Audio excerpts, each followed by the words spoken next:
कळमनुरी विधानसभेचे आमदार संतोष बांगर यांच्या उपस्थितीमध्ये आज कळमनुरी शहरात जनता दरबार भरलेला आहे। आपण बघू शकतो की या जनता दरबारामध्ये मोठ्या प्रमाणात कळमनुरी विधानसभेतील जनता जी आहे ते सामील झालेली आहे। आपण बघू शकतो की या ठिकाणी प्रशासनातील सगळे तहसीलदार असतील, त्याचबरोबर आरोग्य विभागात असतील, पंचायत समिती असतील, सगळ्या विभागाचे अधिकारी जे आहेत ते या ठिकाणी आहेत आणि स्वतः संतोष बांगर देखील या याच्यामध्ये जे आहेत ते सहभागी झाले आहेत। लोकांचे प्रश्न सुटत आहेत, नेमकं लोकांचे मतदारसंघातील प्रश्न काय आहेत आपण हे यांच्याकडून जाणून घेऊयात। खरं तर तुमचा जनता दरबार हा हिंगोली शहरामध्ये पार पडतो, मात्र आज कळमनुरी विधानसभेत जनता दरबार पार पडतो, नेमकं काय? या ठिकाणी हिंगोली जिल्ह्यातल्या गरजू लोकांच्या ज्या अडीअडचणी आहेत, सर्व डिपार्टमेंट, सर्व प्रशासन या ठिकाणी बसलेलं आहे।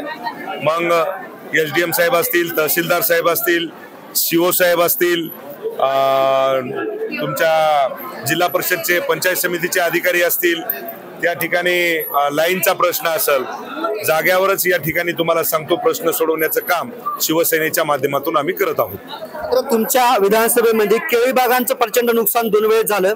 पहिल्या वेळेस त्यांना गवाही दिली होती सरकारनं, तुम्ही मुख्यमंत्री एकनाथ शिंदे असताना फोन करून सुद्धा दिलं होतं, त्या शेतकऱ्यांना अनुदान भेटलं नाही, त्यांचा मोबदला मिळाला नाही, परत एकदा नुकसान झालेलं आहे। या ठिकाणी तुम्हाला सांगतो की त्या दिवशी मी DCM साहेबाला आणि CM साहेबाला हे पूर्ण टोटल तहसीलदार साहेबांनी जो सर्वे केला ते सर्वे मी स्वतः त्या ठिकाणी घेऊन गेलो आणि मला वाटते की येणाऱ्या अधिवेशनाच्या काळामध्ये हा प्रश्न उपस्थित करून त्या लोकांना अनुदान भेटण्याचं काम आम्ही करू। तुमच्या विधानसभेमध्ये वाई नावाचं गाव आहे, त्या गावात कृषी विभागाने मोठा भ्रष्टाचार केलेला आहे।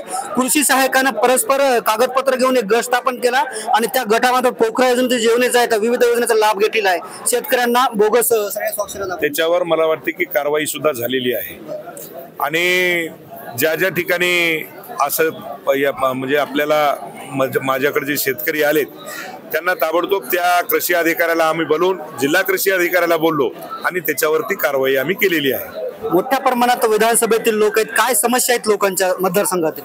छोट्या छोट्या समस्या आहेत, दवाखान्याचा प्रश्न असेल, लाईटचा प्रश्न असेल, पाण्याचा प्रश्न असेल, रोडचा प्रश्न असेल, आरोग्याचा प्रश्न असेल, या ठिकाणी हे संपूर्ण शासन या ठिकाणी प्रशासन आम्ही घेऊन बसलोय आणि तातडीनं त्यांचे प्रश्न आम्ही मार्गी लावतोय। आता एक थोडासा राजकीय प्रश्न, येणाऱ्या काळात निवडणूक आहेत अवघ्या काही महिन्यामध्ये, कशी तयारी सुरू आहे, नेमकं काय?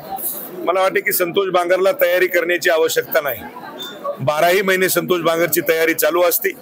ज्या वेळेस मी निवडणुकीला समोर जातो त्या वेळेस संपूर्ण मतदार आम्ही तुमच्या पाठीमागे आहोत असा आवाज आम्हाला येतो। तुम्ही जिल्हा प्रमुख आहात, एक जिल्हा प्रमुख म्हणून जिल्ह्याचं काय सिच्युएशन आहे सगळं शिवसेना म्हणून?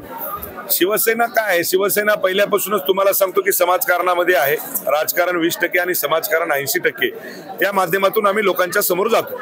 येणाऱ्या काळात झेंडा कोणाचा फडकणार जिल्हा परिषदेवर? 100% शिवसेनेचाच फडकणार, याच्यात कुठल्याही प्रकारचं दुमत नाही। मी 2008 पासून शिवसेनेचा जिल्हा प्रमुख आहे। या ठिकाणी जिल्हा परिषदवरती आतापर्यंत शिवसेनेचाच जिल्हा परिषदचा अध्यक्ष झालाय आणि यावेळेस सुद्धा जिल्हा परिषदचा अध्यक्ष हा शिवसेनेचाच होणार। नगरपालिका हिंगोली असेल, वसमत असेल, कळमनुरी असेल, या ठिकाणी महायुतीचाच झेंडा फडकल्याशिवाय राहणार नाही। निश्चितच शेवटी कळमनुरी विधानसभेचे आमदार संतोष बांगर, खरं तर अजून काही जनता आपल्या सोबत आहेत, काय आमदाराकडे आले, काय काम काय घेऊन आले? काय नाही, मुलीचा थोडासा प्रश्न होता, मुलगा नांदवत नाही, दुसरी बायको केली, त्या संदर्भात साहेबांशी आता बोललो, साहेबांनी मला म्हणजे प्रतिसाद चांगला दिलाय आणि त्यांनी ते प्रश्न मिटवतो म्हणले मला। वेगवेगळे विषय असतील, घरगुती वांदे असतील, जे काय असेल ते हे सगळे प्रश्न घेऊन जे आहेत ते कळमनुरी विधानसभेतील जनता जे आहेत ते आमदार संतोष बांगरकडे यांच्याकडे आलेली आहे आणि आमदार संतोष बांगर यांनी जे आहे ते येणाऱ्या निवडणुकीमध्ये जिल्हा परिषदेवरती शिवसेनेचाच भगवा फडकेल अशी गवाही सुद्धा यावेळी दिलेली आहे। कॅमेरामॅन ज्ञानेश्वर वानखेडेसह मी रमेश चेंडके, TV9 मराठी, हिंगोली।